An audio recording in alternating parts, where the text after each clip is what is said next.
Hello, good afternoon everyone. आज का जो क्लास है वो काफ़ी अलग है और इसमें हम कुछ ऐसी चीज़ों को देखने वाले हैं जो हमारे जीवन में कुछ अलग ही इफ़ेक्ट डालती है और मैथ्स से इसका बहुत ही ज़बरदस्त कनेक्शन है। अगर हम इसको एक बार समझते हैं तो we can solve the various problem of the world. तो ये स्टार्ट करते हैं कि है क्या। आप अगर ऐसा समझते हैं, आज के डेट में एक जो थ्योरी है big bang, the whole world was in a point. पूरी दुनिया का जितना भी मटेरियल है वो सारा एक पॉइंट में मौजूद था और कहा जाता है कि उस पॉइंट के अंदर ही स्पेस थी, उसके बाहर कुछ नहीं था। Nothing was outside of that. सवाल ये पैदा होता है कि अगर कुछ भी नहीं था, जब बिग बैंग हुआ, और आज के डेट में भी हम बोला जा रहा है कि हमारा ये यूनिवर्स है और इस यूनिवर्स के बाहर न तो हम जानते हैं, न समझते हैं, न कुछ है वहां पर, लेकिन हम ऐसा एक दावा करते हैं कि उसके बाहर कुछ है नहीं। जो भी है वो यूनिवर्स के अंदर है, यूनिवर्स से बाहर कुछ नहीं। और जब हम ये भी बोलते हैं कि universe is expanding day by day, at every moment of the time it is expanding, तो हम बोल क्या रहे हैं कि हमारा ये यूनिवर्स जो है हर मोमेंट में ये एक्सपैंड हो रहा है, आगे बढ़ रहा है, फैल रहा है। तो ये किस में फैल रहा है? अगर हम बोले कि इसके बाहर कुछ नहीं है और ये एक्सपैंड हो रहा है, तो ये किसी स्पेस में ही एक्सपैंड हो रहा है ना। तो उसके बाहर में स्पेस था, इसका मतलब कि बिग बैंग से पहले स्पेस था, क्रिएटेड था। अगर कहीं स्पेस क्रिएट हो रहा है तो स्पेस किसी चीज में क्रिएट हो सकता है।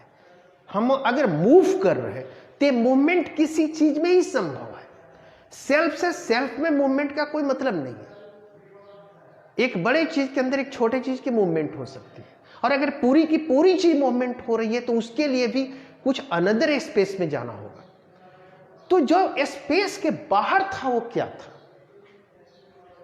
It was the question. Last video में हमने देखा कि कैसे हमारी जो मूवमेंट हो रही है टाइम में एक फोर्स के साथ हम फेंके गए हैं, टाइम में बराबर ही आगे बढ़ रहे हैं।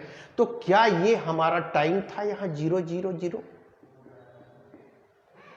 और इसके बाहर की जो दुनिया थी वो टाइम में 1001, 002 ऐसा चलते जा रहा है और ये एक्सपैंडिंग यहां चालू है। और हमारी पृथ्वी अगर यहां है और ये हर समय इस तरफ बढ़ रही है तो ये टाइम में आगे बढ़ते जा रही है और हम जहां हैं वहां से बढ़ते चले जा रहे हैं। क्या यह संभावना नहीं है कि अगर कुछ नहीं था तो भी कुछ तो था? क्योंकि अगर कहीं कुछ भी नहीं है तो फिर एक्सपैंड होगा किसमें यह फैलाव होगा। तो आज की पूरी बात यही है। अब हम जानते हैं आगे। हमारे पास जीरो डायमेंशन का मतलब ही होता है जिस जगह पर कोई डायरेक्शन नहीं हो, मूवमेंट की कोई प्लेस नहीं हो, जस्ट एक स्टिल पॉइंट है।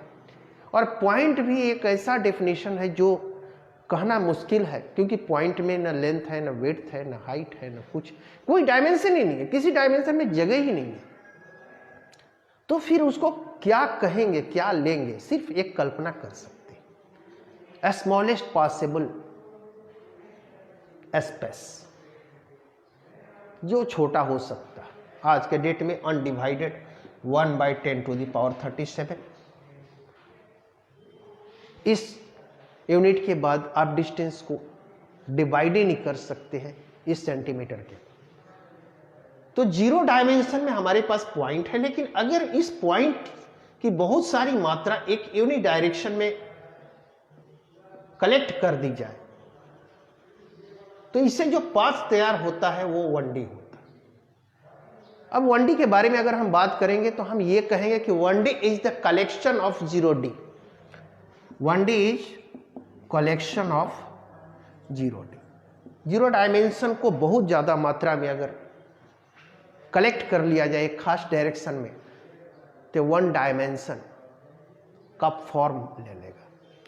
और ऐसे 1 डायमेंशन अगर एक खास अलग डायरेक्शन में फिर कलेक्ट किए जाएं इस तरह से, तो ये जो कलेक्शन होते चला जाएगा,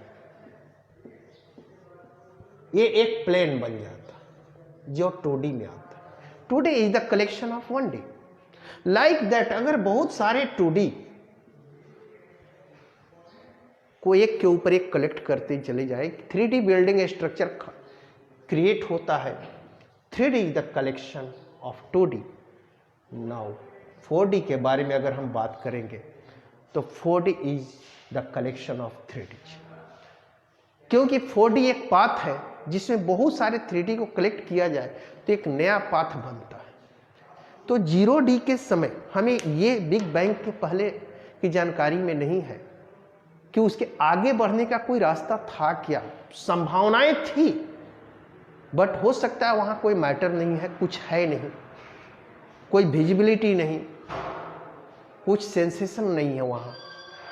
लेकिन हम इतना तो जरूर कहेंगे कि 0D के बाहर 0D के कलेक्शन से सारी चीजें मिलती है, तो इसके कंप्रेशन से डायमेंशन कम भी किया जा सकता है। अगर एक पूरी 3D को कंप्रेस किया जाए तो एक प्लेन के फॉर्म में आ जाता है जो 2D फॉर्मेट में आता है। और इस 2D को अगर आप इस एक 2D स्ट्रक्चर के बारे में सोचें कि अगर इसको कंप्रेस किया जाए तो 1D, यानी कि 1D के अंदर 2D है, 3D भी है, क्योंकि उसी एक कंप्रेशन से वो बना है। और अगर इस 1D को अगेन कंप्रेस अगर हम कर दें तो it is a form of 0D। जब हम 0D की कल्पना करते हैं तो हमें भूल जाते हैं कि 0D किसी के कलेक्शन से बना है, किसी के कंप्रेशन से बना है। तो 0D किसके कलेक्शन से बना है? क्या 0D का एग्जिस्टेंस सेल्फ है, ऑटो? एक हिंदी मैथोलॉजी में कहते हैं अजन्मा, जिसने जन्म नहीं लिया, और कहते हैं कि वो है भी। यदि वो है, कहीं से उसका क्रिएशन नहीं हुआ तो कैसे है? यही चीज स्पेस में हम बात कर रहे हैं, और हम बार बार ये कहते हैं कि ये चीज क्रिएटेड नहीं है, क्रिएटेड नहीं है, नहीं क्रिएटेड थी। ये हमारी जानकारी में नहीं था, ये अलग बात है, आज खोजा जाना है चाहिए कि इसके पहले की चीजें कैसी थी। जो हम 0 डायमेंशन की जब हम बात करते हैं तो ये 0 डायमेंशन दिखता है, बट इसके अंदर पूरी डायमेंशन है 1 2 3 4 and every one whatever we may know here. Now एक बहुत खास बात, क्या 0D सेल्फ नहीं है? 0D वो प्रारंभिक, वो इनिशियल पॉइंट्स नहीं है। हमने यहां तक आकर के मेरी गाड़ी रुक जाती है और हम कहते हैं इसके आगे क्या, कुछ नहीं। लेकिन ये 0D इतना विशाल है, इतना ह्यूज है कि इसमें सारे डायमेंशन इनबिल्ट किए गए हैं। तो क्या ये किसी चीज का कलेक्शन नहीं हो सकता?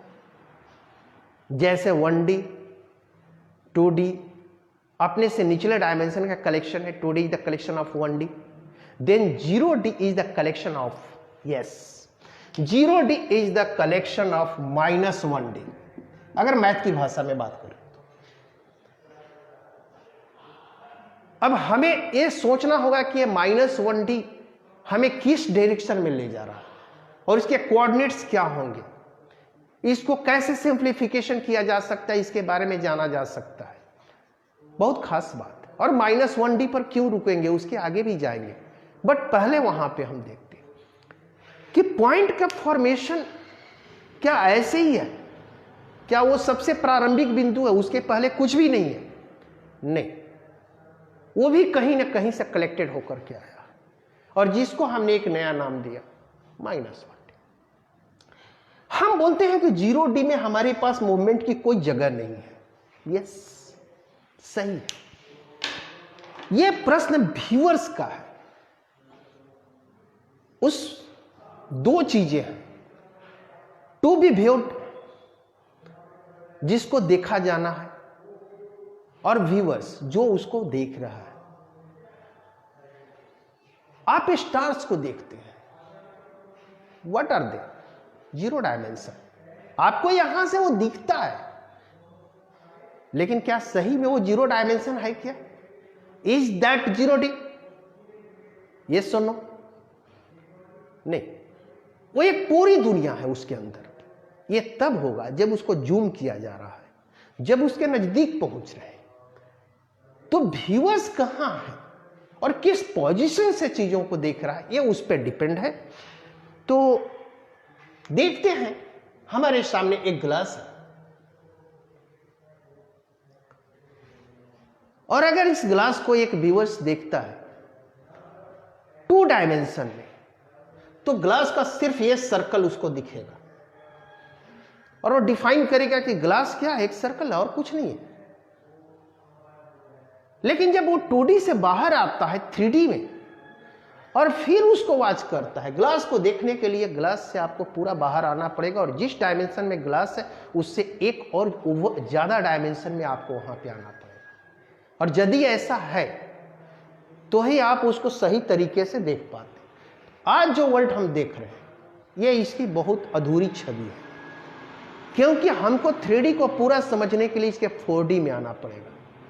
4th डायमेंशन वो प्लेस है जहां से किसी एक सिंगल 3D को हम बेहतरीन तरीके से वॉच कर सकते हैं, क्योंकि उस एक डायमेंशन ऊपर आना पड़ेगा। 3D का कलेक्शन अभी तक हमारे पास ये जो दिमाग में आता है कि 90 डिग्री से बने हुए 3 एक्सिस, 1, 2 और 3, ये 3 एक्सिस के अलावा कोई ऐसी जगह हो ही नहीं सकती जहां सबके साथ 90 डिग्री म्यूचुअल तरीके से बनाया जा सके। There is only possible 3 direction, क्योंकि आज तक जो ब्रेन को ट्रेनिंग मिली है, जो ऑर्गन्स ईश्वर ने हमें दे दिए, उनके द्वारा हमें जो आभास हो रहा है, अपीयर हो रहा है, वो सिर्फ यही हो रहा है। कोई भी एक ऐसी लाइन चौथी हो सकती है क्या जो इसके साथ रहे और वो सबसे 90 डिग्री बना सकती है? That is the 4D। लेकिन अभी ब्रेन इसको सोचने के लिए पूरी तरह प्रिपेयर नहीं है। 1 बाय 1 आते हैं तो समझ में आएगा। यहां से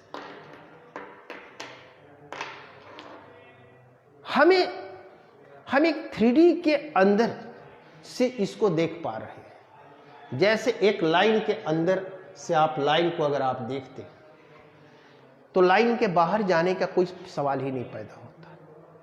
अब 3D के अंदर से 4D में देखने का तो कोई सवाल पैदा होता ही नहीं। हम कंटिन्यूअस इस एक घेरे के अंदर बंधे हुए हैं, और लेकिन इसका एहसास हम कर सकते हैं कैसे? एक 2D की दुनिया है, 2 डायमेंशन की। 2D में यहां एक दरवाजा है जो 2D में बाहर की 2D में आने के लिए है। एक लिमिटेड वे में कोई व्यक्ति यहां पर रह रहे हैं जो 2 डायमेंशन के अलावा तीसरे डायमेंशन को समझता ही नहीं है। अब यहां के दरवाजे को बंद कर लिया, इधर के दरवाजे को बंद कर लिया, जिससे इधर जा सकता था। उसको लगता है सेफ, हर कुछ सेफ। लेकिन ऊपर से कोई आ सकता है, उसको इसका एहसास नहीं है, और आकर के इसकी सारी चीजों को डिस्टर्ब कर सकता है। अंदर हमारी दुनिया में जो डिस्टरबेंस पैदा हो रहे हैं, जो भी चीजें अनवांटेड रूप से हमारे पास पहुंच रही है, जो हम नहीं चाहते हैं, वो कैसे संभव है होना? हम एफर्ट लगा रहे हैं कि हर कुछ अच्छा हो मेरे साथ, और अचानक से कुछ चीजें अनवांटेड रूप से हमारे पास हो जा रही है। इतना बुरा हो रहा है, उसको कौन कर रहा है? कौन से फोर्स से किया जा रहा है? हमने तो लगाया नहीं। जी हां, ये डायमेंशन को समझने के बाद आपको समझ में आएगा कि यहां पर लॉक किए गए सेफ होने के लिए, लेकिन ऊपर से इसके अंदर जो भी चीजें हैं उसको डिस्प्लेस किया जा सकता है और उसको पता भी नहीं चलेगा कि 3D जैसी कोई चीज है, क्योंकि 3D को लॉक नहीं किया गया, रूफ खुला हुआ है, सिर्फ फर्श पे रह रहा है वो आदमी। अब फर्श के चारों तरफ उसने घेरे बनाए रखे हैं। यह सोचने वाली बात है, क्योंकि अज्यूम ही करके हम समझ सकते हैं अपने ब्रेन को, जो हम जिस जगत में रह रहे हैं, आसपास जो देख रहे हैं। तो हम एक ऐसा मकान बनाते हैं 3D बिल्डिंग स्ट्रक्चर, इसमें ऊपर बंद करते हैं, साइड बंद करते हैं, आगे पीछे के सारे दरवाजे हम लॉक कर देते हैं, लेकिन एक दरवाजा खुला हुआ है जहां से आप कितना भी लॉक करेंगे वो चल ही रहा है, वो खुला हुआ है और उसके जरिए सब कुछ आना संभव है। आप समझ सकते हैं क्या? नो या यस? जी हां, वो दरवाजा है टाइम का। आप बंद हो जाए 50, 60, 70 वर्षों में आपके दाढ़ी मूछ बाल पकने लगेंगे, सब कुछ स्टिल रहेगा, आपके सामने कोई हलचल नहीं, आगे पीछे कुछ नहीं बंद, लेकिन समय का प्रवाह उसमें इंटर किए हुए है। और जो व्यक्ति उस समय के प्रवाह में 4 डायमेंशन में कम्युनिकेट करना जानता है, वो आपको डिस्टर्ब कर सकता है और आप एफर्ट लगाएंगे पॉजिटिव होने के लिए और आपके साथ निगेटिव हो सकता है। बिल्कुल संभव है, हायर डायमेंशन से डिस्प्लेसमेंट बिल्कुल संभव है, क्योंकि आपने जो लॉक किया वो 3 ही डायमेंशन लॉक किए अपने लाइफ के। आप हर जगह से देख लिया ये चीज ऐसे होगी ऐसे होगी, इसमें कहीं कोई लूप होल है ही नहीं। या हम बिजनेस की बात करें या किसी भी चीज की बात करें, अनएक्सपेक्टेड चीजें कैसे होती है। 4 डायमेंशंस की दुनिया की जो फोर्स है वो कंटिन्यूअस कार्यरत है, और चूंकि हम कम्युनिकेट करने में सक्षम नहीं है, इसलिए हम उस जगत में की डिस्टरबेंस को हम रोक नहीं पा रहे हैं। 4 डायमेंशन के जगत में जो टाइम की बात आती है, समय, क्या यह एक इल्यूजन है? क्या समय नाम का कुछ चीज है क्या उसकी एग्जिस्टेंस है? उसको छुआ जा सकता है, आंखों से देखा जा सकता है? कैसे? कोई ऐसे ऑर्गन्स है क्या हमारे पास जो उसको महसूस कर सके या उसमें कम्युनिकेट कर सके? एक बहुत बड़ी सवाल है। टाइम वेव्स में है, ड्यूअल नेचर में है, वेक्टर क्वांटिटी है, स्केलर है, व्हाट इज दिस? ये है क्या? टाइम की एक दुनिया है जिसको हम समझते हैं हम इसमें आगे जा सकते हैं, पीछे आ सकते हैं, लेकिन क्या टाइम में और कोई मूवमेंट है क्या? जैसे हमारे पास जो स्पेस है, इस स्पेस में हम जहां भी हैं वहां से हमारे पास आगे पीछे 360 डिग्री में जाने की सुविधा बनी हुई है। क्या समय भी यह सुविधा देता है क्या? अगर आज आपको, आज 1 जुलाई है और 1 जुलाई से आपको जाना है 10 जुलाई में, तो सेकंड को क्रॉस करके जाएंगे यानी और 3rd को क्रॉस करके ही आगे बढ़ के 10th जुलाई को आप पहुंचेंगे। जैसे कोई सड़क मार्ग से जाता है व्यक्ति, जितने बीच की चीजें हैं उसको क्रॉस करनी है। एक कंटिन्यूअस डाटा कहलाता है मैथमेटिक्स में। लेकिन जब ये डिजिटली हम काम करते हैं तो हमारा संभव है कि हम यहां से यहां डायरेक्ट जाएं, लेकिन ये भी एक लाइन है टाइम का जिसमें हम कंटिन्यू आगे बढ़ते जा रहे हैं। आगे बढ़ना यह दिखाता है कि हमें एक फोर्स के द्वारा फेंका जा रहा है, हम चाहकर भी पीछे नहीं आ रहे, हम 4th डायमेंशन में पूरे 3D के साथ जा रहे हैं। यह महसूस नहीं हो पा रहा है जैसे कि धरती इतनी फोर्स से घूम रही है, इतनी ज्यादा फोर्स से घूम रही है, लेकिन महसूस नहीं कर पा रहे। क्योंकि हम कंटिन्यूअसली उस फोर्स को बियर करते जा रहे हैं, हमारे ऊपर उसका इफेक्ट नहीं होता है। लेकिन यही चीज अगर कोई सुदूर जगह से देखा जाए, दूसरे प्लैनेट से देखा जाए, तब आपको समझ में आएगा कि आप हर समय डिस्प्लेस हो रहे हैं। टाइम में डिस्प्लेसमेंट हो ही रहा है, उसके अफेक्ट हमें महसूस हो ही रहे हैं, लेकिन ये बैक होना पॉसिबल नहीं है। ये फोर्थ डायमेंशन में बैक कैसे संभव है? इसके इक्वेशंस क्या होंगे? दो लाइनें जब टकराती है तो सिर्फ एक पॉइंट ही क्यों बनता है? वन डायमेंशन का इंटरसेक्शन जीरो डायमेंशन क्यों है? ऐसे तमाम सवाल है। और फिफ्थ डायमेंशन में फोर डायमेंशन का रोल क्या है, हम लोग इसको अगले वीडियो में भी देख पाएंगे। अगर आपको ऐसा लगता है कि हम कुछ इसमें खास करना चाहते हैं, जानना चाहते हैं, तो निश्चित रूप से आप कांटेक्ट कर सकते हैं। और जो हम बात कर रहे हैं इस स्पेस के बाहर, उसको हमने एक नाम दिया है OS, out of space. This is a new name, क्योंकि स्पेस से आगे हम कुछ सोच ही नहीं पाते थे।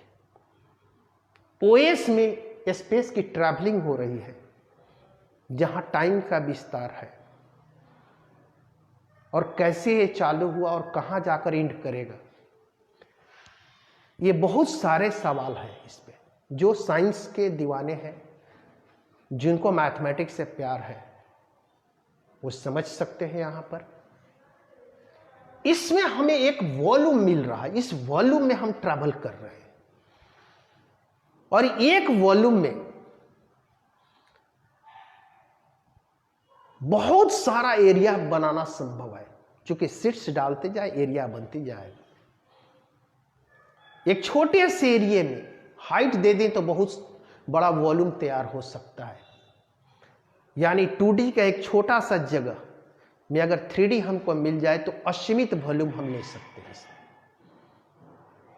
ये संभावनाएं क्रिएट हो रही है। आज जब हम 3D के दुनिया में बिल्डिंग स्ट्रक्चर बना रहे हैं, तो छोटे से छोटे जगह में हजारों लोगों के रहने की व्यवस्था हम कर दे रहे हैं। तो अगर 4D के बारे में हमें जानकारी हो जाए तो हजारों 3D उसके अंदर प्रवेश कर जाएंगे। तो वो विस्तार किसका होगा? 2D में एरिया का विस्तार होता है, 3D में वॉल्यूम का विस्तार होता है, लेंथ में 1D में लेंथ का विस्तार है। 4D में हम किस चीज में ट्रैवल करेंगे? क्या नाम होगा उसका? What is this?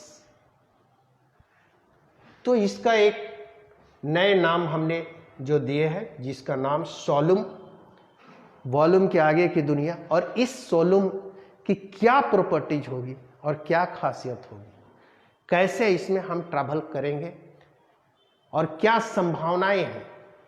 एक संभावना सोचते हैं, अगर आप स्वप्न की दुनिया में जाते हैं, फिजिकली तो आप यहां हैं, लेकिन स्वप्न की दुनिया में एक नई दुनिया है, एक नया यूनिवर्स है, और उस यूनिवर्स से आप बहुत सारी चीजों को लाने में सक्षम नहीं है, लेकिन इंफॉर्मेशन लाने में सक्षम है। जब आपका टाइटैनिक जहाज जो डूबा था, उसके बहुत बिफोर में ज्यों का त्यों ये जैसा हुआ था, वैसी इंफॉर्मेशन स्वप्न में एक नॉवेलिस्ट थे, उनके पास पहुंचा था, और उन्होंने बताया था आकर कि ऐसा ऐसा मैंने देखा, उन्होंने लिखा उस पर। इसके डूबने के बाद पता चला कि क्या कनेक्शन है। ये इंफॉर्मेशन जो टाइम में बहुत बाद में घटित हो रही है, उसका इंफॉर्मेशन बहुत पहले आता है और एज इट इज आता है। तो ड्रीम को अगर एक यूनिवर्स हम समझते हैं, तो वहां से इंफॉर्मेशन का आदान प्रदान तो हो रहा है, वहां से पैसे रुपए सब्जियां और मटेरियल का आदान प्रदान नहीं हो रहा है। वो भी होना संभव है यदि आप उसको समझे और कम्युनिकेशन को संभव बनाए। तो आज चांद से हम धरती पर मटेरियल ला सकते हैं, यहां से बहुत सारी चीजों को मंगल पे जा सकते हैं लेकर।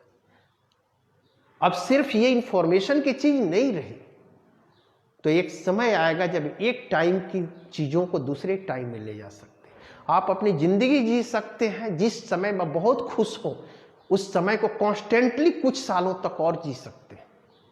आज पानी नहीं है, 3 महीने पहले पानी था, उस पानी को इधर ला सकते हैं, पानी की समस्या सॉल्व। जिस समय आपके पास बहुत सारे पैसे, उस पैसे को भी उठा कर फिर इधर ला सकते हैं। ये कम्युनिकेशन 4D में कब आएगा हमारे लाइफ में और क्या क्रांति होगी, देखते हैं इन सारे सवालों के जवाब अगले वीडियो में। तब तक मुझे इजाज़त दीजिए। थैंक यू फॉर वॉचिंग मी। शुक्रिया।